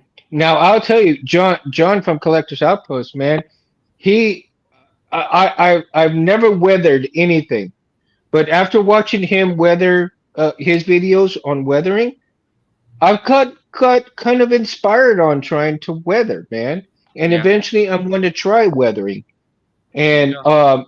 and John, so I got to give you a thank you, man, for doing a weathering video because and people that do videos like that, tutorials and videos like that are are a must have in this. If you are visual, they are a must have resource to go to, and you know, and very inspiring as well. There's a lot of things that can deter you from doing things, but when you have some videos that are actually well done, they present themselves not only as good quality videos, but a great learning resource and inspiring resources at that, right? Because I never would have thought that I really wanted to try my hand at weathering before at all. And when I saw John do it, and I've seen other people, not just saber makers, but other people that do weathering on different things, it's like, damn, maybe I should try it. I should try it at least one time and see how I do. If I don't do it great, okay, I could try it again and see. But if I don't try it, I will never know what I'm capable of in terms of learning to weather, That's right? right. So, and I think again that aspect of whether you stay in or stay out is the determination whether you want to try things or not try things, whether you want to stay in one place or try something new, get out of your comfort zone and try something new, whether you mess up or not, because whether, like Yoda said, failure is the greatest teacher of all. So hey, if I screw it up, if I Or fuck it just up, be a oh well. collector. You know, Yeah, just be a collector. You know, you don't have to be in the bare bones, depth of it all with these things. You know, you can no, actually be a yeah, collector and still want to stay in it, or decide yeah. if you've had enough. You know, how many walls have we seen on all the forums and stuff with all these massive collections that everybody's got? It's like Yeah, it blows my exactly. mind, but that's what they love to do, and that's why I think still shows people, in those videos and in those photos that it's still alive and people still enjoy them. I take mine out of the cases every once in a while too, and Hmm. I really enjoy taking them out because they're fun. I mean, it's just a great hobby, and it really is, and it's more than that. Now it's Hmm. defense capabilities and all the Comic-Con, and there's more to it than just these little things. There's a whole Yeah, world it's a that whole world. people Yeah, that. Oh it's yeah, a whole world.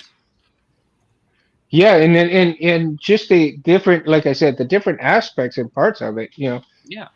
Like John, and myself, coming from a collector's standpoint, you want that next showpiece. You want that piece to come up, and you want to acquire it. Now, you may not be able to acquire it right away, or you may miss the opportunity to acquire it um, due to certain things that come up.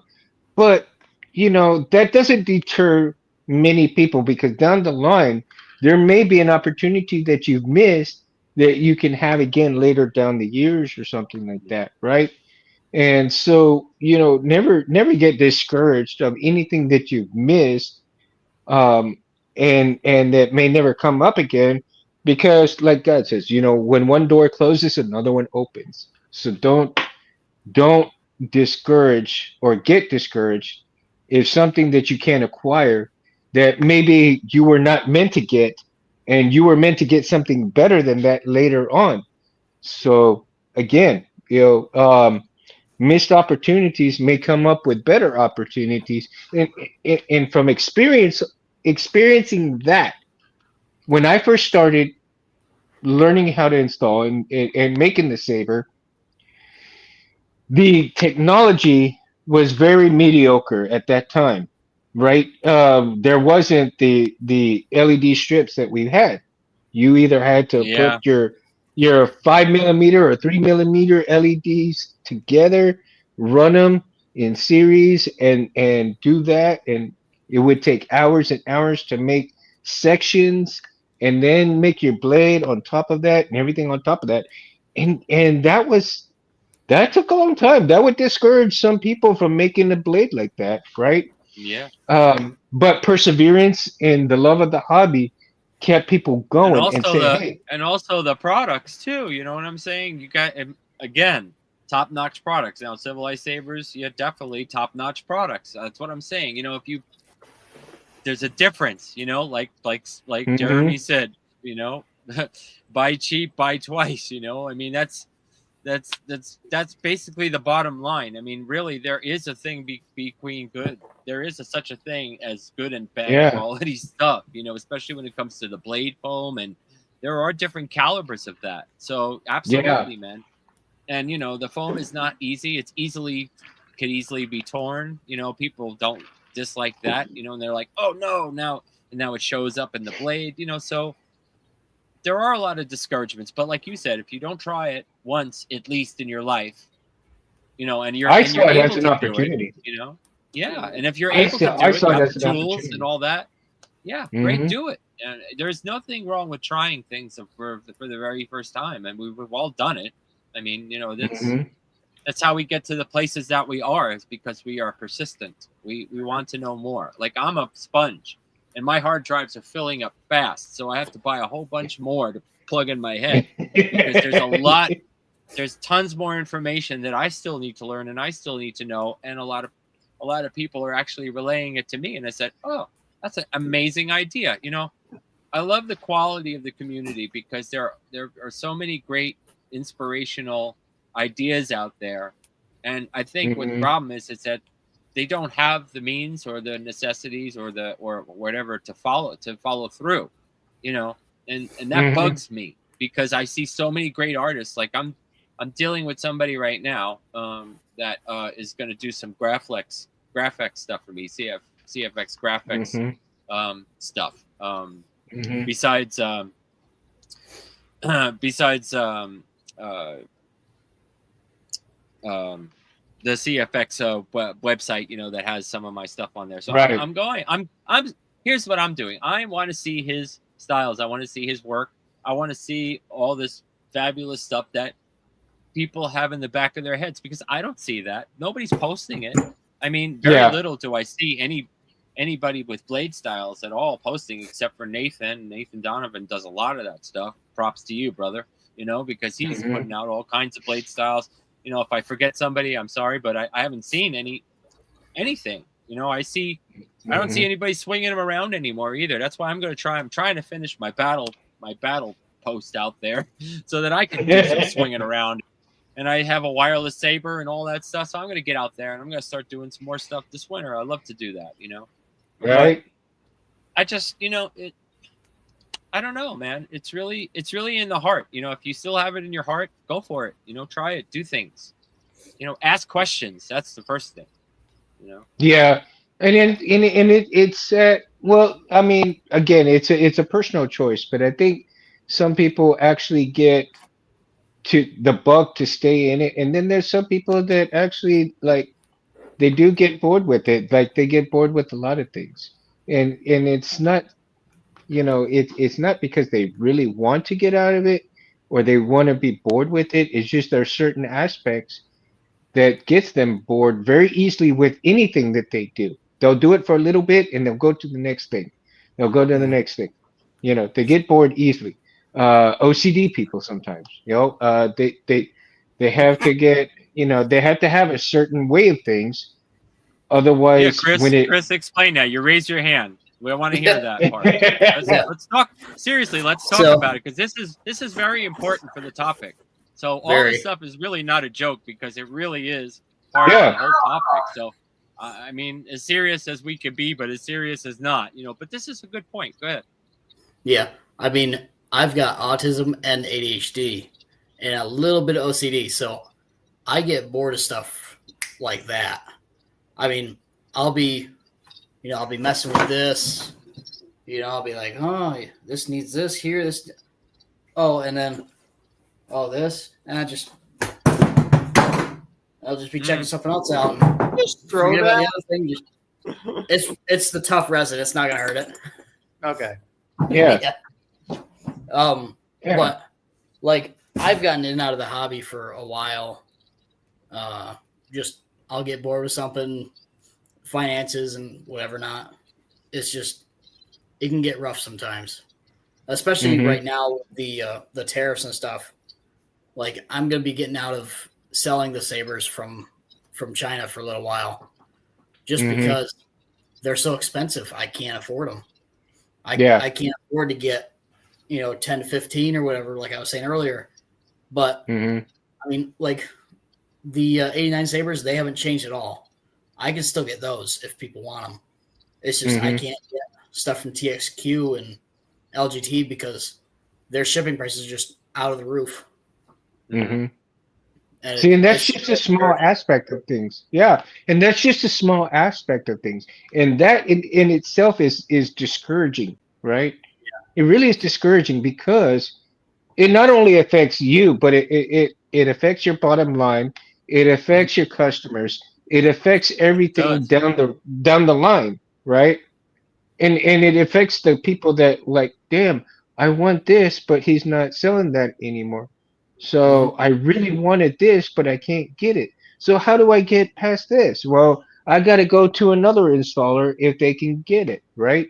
So they leave you behind to go to a different installer to get the hilt that they wanted, but maybe they can't find that particular hilt with any installer. So again, if they couldn't find that particular hilt with any installer, that's going to deter them. Like, well, shit, I can't get what I want. Why do I need any of this stuff? I mean, my heart was set on this, and I'm not gonna be able to get it. So you know what? Man, hell, I was gonna buy this. Well, now I'm gonna go buy my PS5. I'll buy my PS5 instead. So it changes everything in a certain mindset if you can't get to that point. But again, it's just a small fraction of the mindset whether you stay in or get out. And again,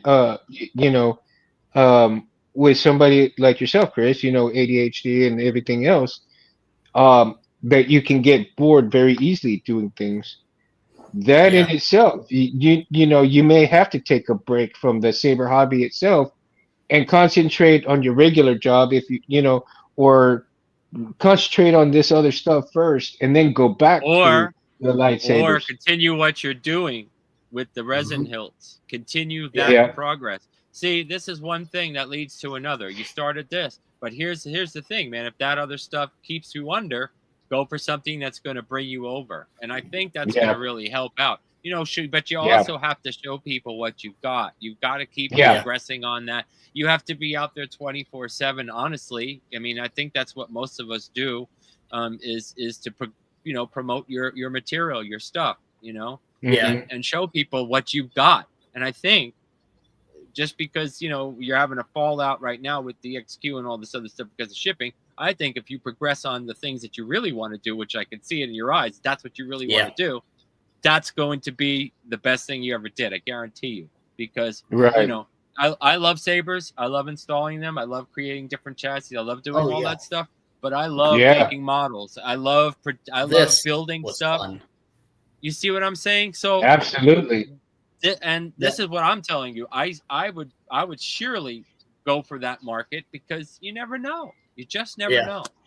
And if you've got models that people want, dude, that's great. And then you can make a nice price point for yourself, and then you can have people it's like it would be either a collector's item or an actual usable item. You know what I mean? Mhm. It's a good way to go. Yeah. Right, Um, Barris. I got a question for you, Barris. In collecting your hilts, okay, and getting the functionality of the hilts that you have, at any one point in time that you've gotten some of the hilts that discouraged you, what did you think? What was your thought processes of like, okay, you got a bad one or like a semi bad one, and I'm gonna get this fixed? Did you think of it that way right away, or did you think like, damn, this really sucks. I'm not gonna be able to do this. Well, like I said, with my Jedi Dooku, when it started smoking, I was I was a bit, I was surprised, but at the same time, I wasn't discouraged because I was planning on sending some Master Replicas hilts out to get installed anyways. So Mm-hmm. I just added it onto the whole thing, and I ended up paying around like $500-600 for installation and repair for a bunch of stuff.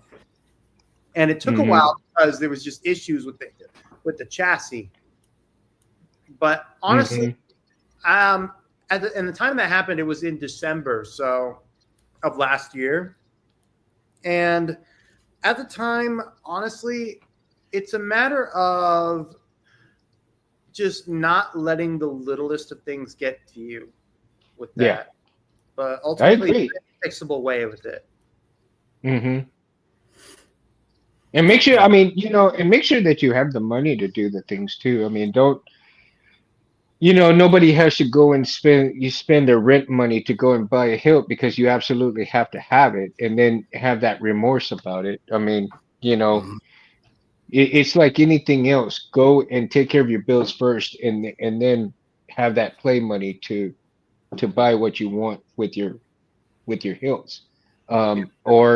Or that money to get your hilt installed the way you want it, right?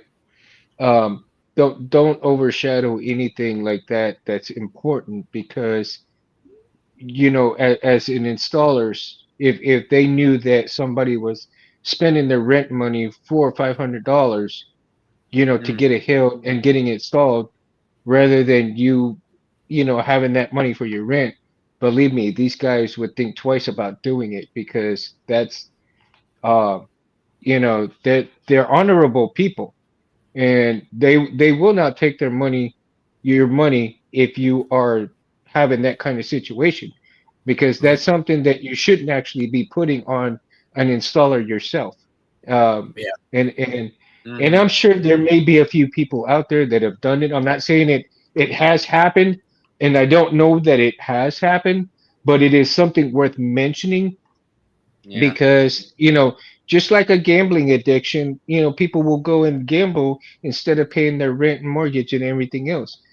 You have to be responsible in your stuff, and this is just this is a social responsibility, right? It has nothing to do with getting these guys, money and getting what you want. But there has to Mm. be a certain responsibility from the buyer and the installer. And if they knew that you were doing something like that, they would always think twice about taking your money. Because if you don't have the money to get it installed, save the money and then do it that way. For me, I have ways of doing things, even if I got to do it a little bit at a time. I can make adjustments to, money, or like I'm on a budget, $50 a paycheck. And that's very little money compared to a lot of people. And but my needs and my wants are totally different. I think to myself when I go to the store, do I need that or do I want that? When I save money for a hilt, I'm thinking to myself, okay, I've got $50 for my spending money. The rest of my paycheck goes to my bills. The rest of my Yeah. paycheck goes to my bills. So I'm not worried about my bills at that point in time. So if it takes me 4 or 5 months to save up for a hilt, I know that that money that I've spent is going to be well worth it because I have saved that money. It does not affect my bills. the installer will get his money. He understands that that money's play money, that that's what I'm wanting, and that there's no discrepancies and there's no guilt from anybody or anyone or anything when that when that hilt comes or that install comes. So again, social responsibility is on both people, as long, and you do have to be honest. Be honest with yourself. Be honest with the Absolutely. installer. Be Yeah. honest. I mean, there's no reason why you have to lie to them about anything, because they are so willing to help you and to get things done. I've done that quite a few They times, this past couple of months. I put a lot of, effort into my own stuff, but I've also helped out a lot of people because they just don't have it, and Mhm. it's hard to see them, oh, that's the worst thing that I don't want to hear is, oh, I don't like that. I think they should be Yeah. deserving enough to get something that works and that gets them to where they want to be. Yeah. I always try and help them out as much as I can. If they have a problem or they can't do it, I never push. This is their livelihood. It's their personal life. What they do with it Mhm. is theirs. If they don't have anything right away, there's always things that I can do to make things work. Yeah.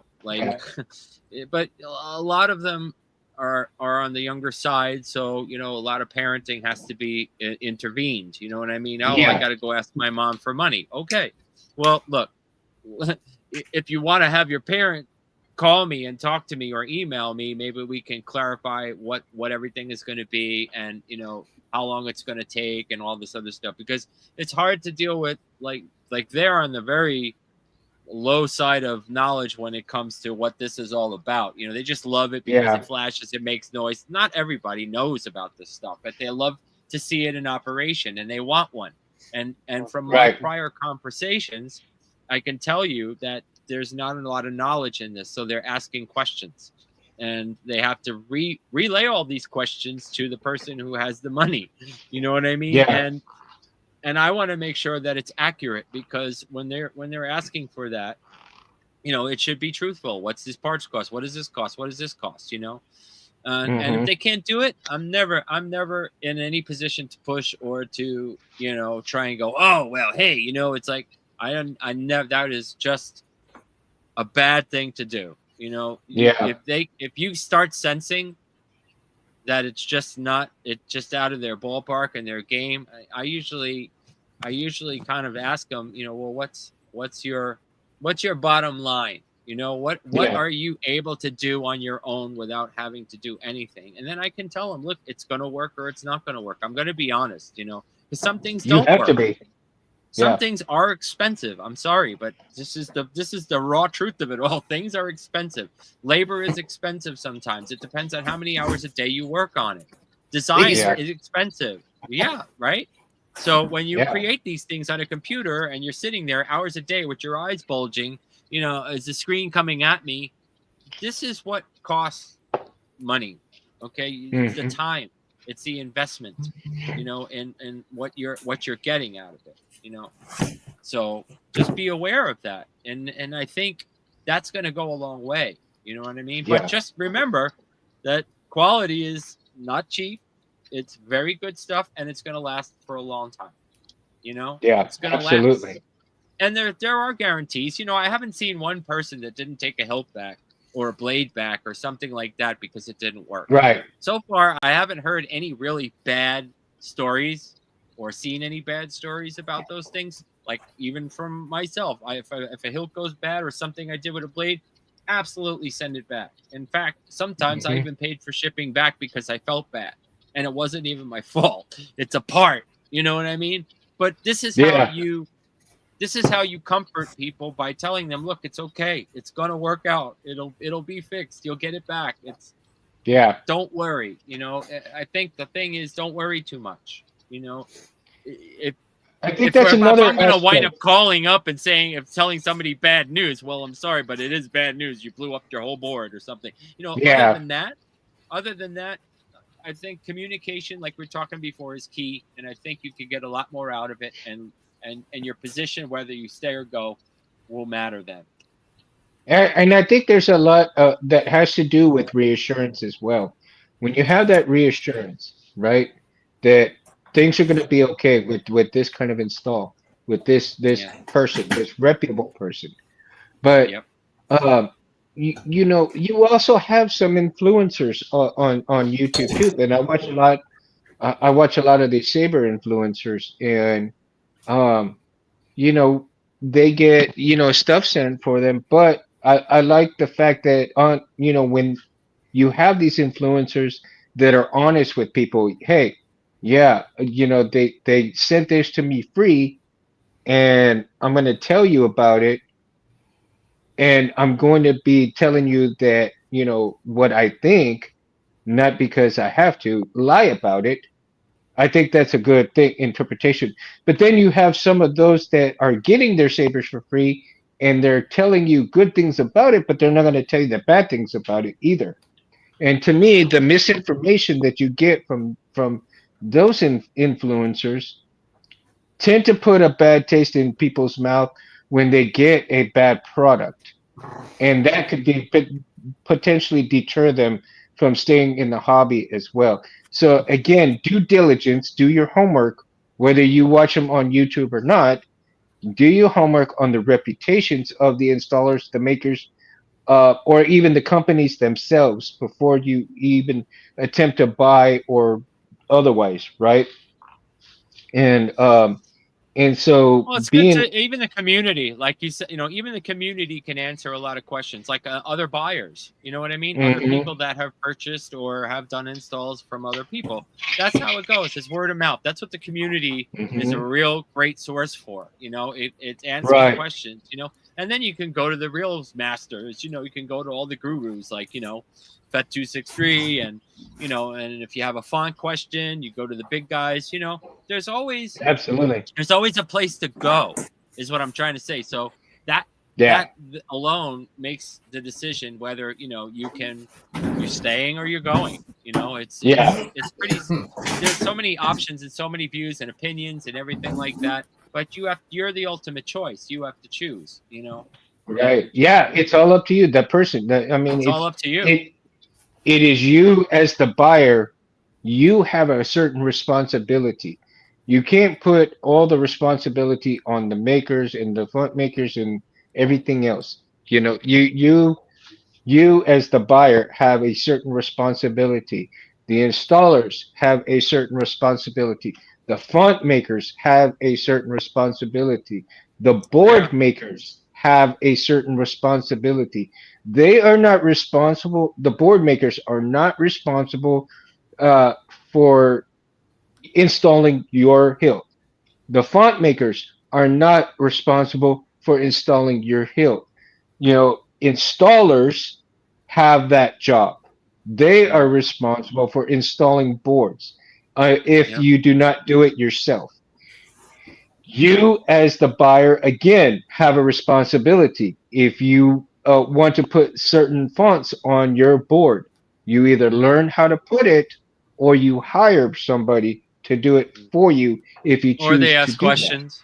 Or they ask questions. Or, Like I get questions all yeah. the time. How do you do this? How do you get this Hmm. font on, or something like that? And I see it a lot in the forums too.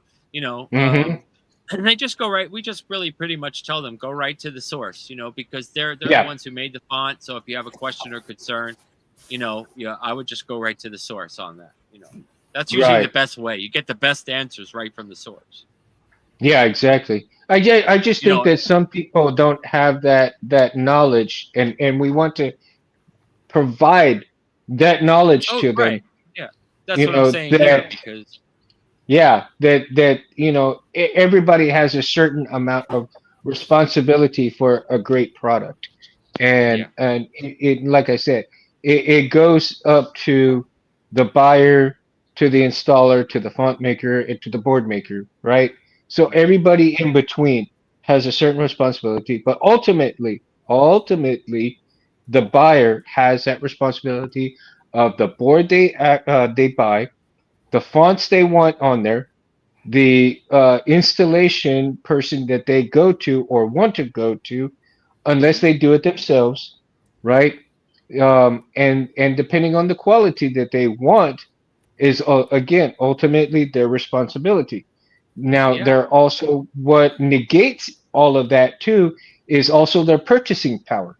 So again, all of these aspects, all of these aspects can determine whether you stay in or out as well. I mean, And but also, you said the versions of the hill too. Like if they can't get their one that they want and they don't make it Mhm. anymore, if it's discontinued or something like that, not that really.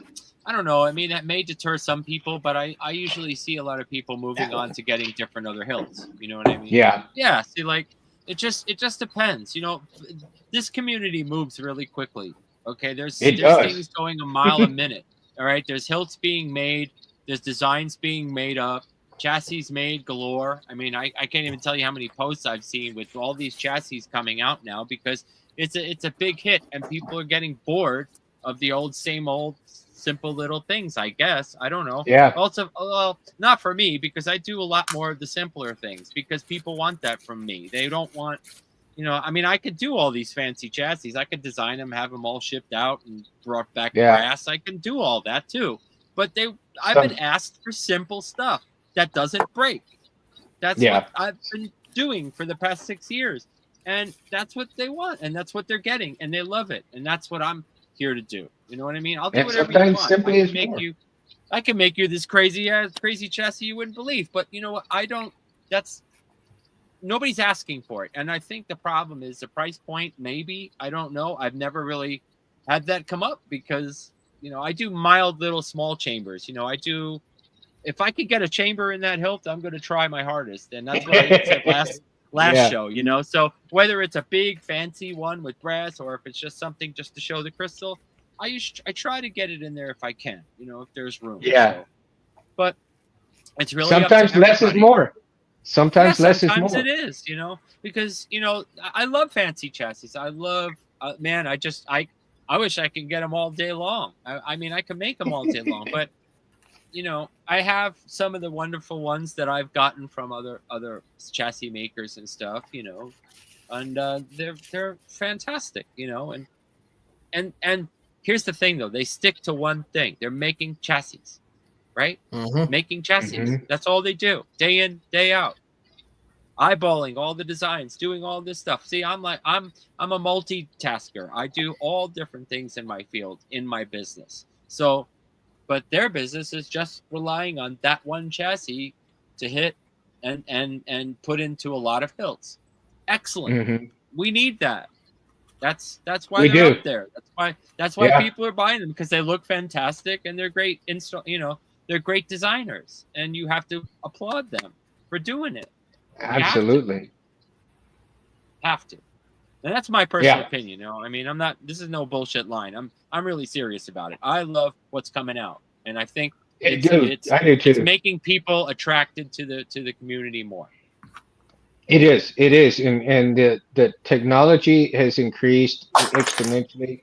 The creativity has exploded exponentially, and all of that would drive somebody, a creator as well as a collector, to come and be in the community and stay for a very long time, like us. I mean, hands down, right?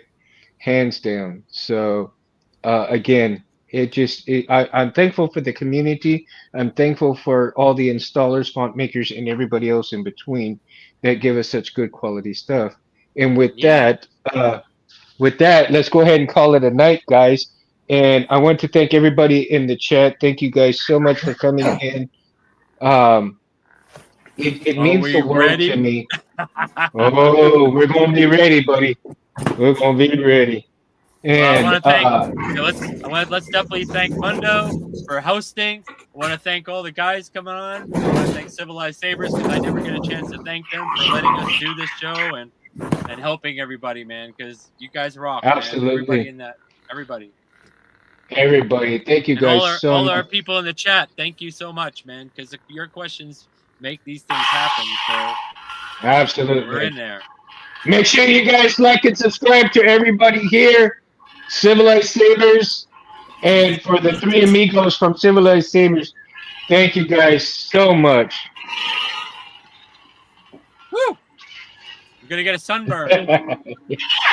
Ah, my face is turning red already. Woo! My All son is right, correct. guys. All right, nerd up. So let me see. All right, Mundo and everybody out. You guys have a great week. Have a good night. We'll see you next week. Mundo out. Peace.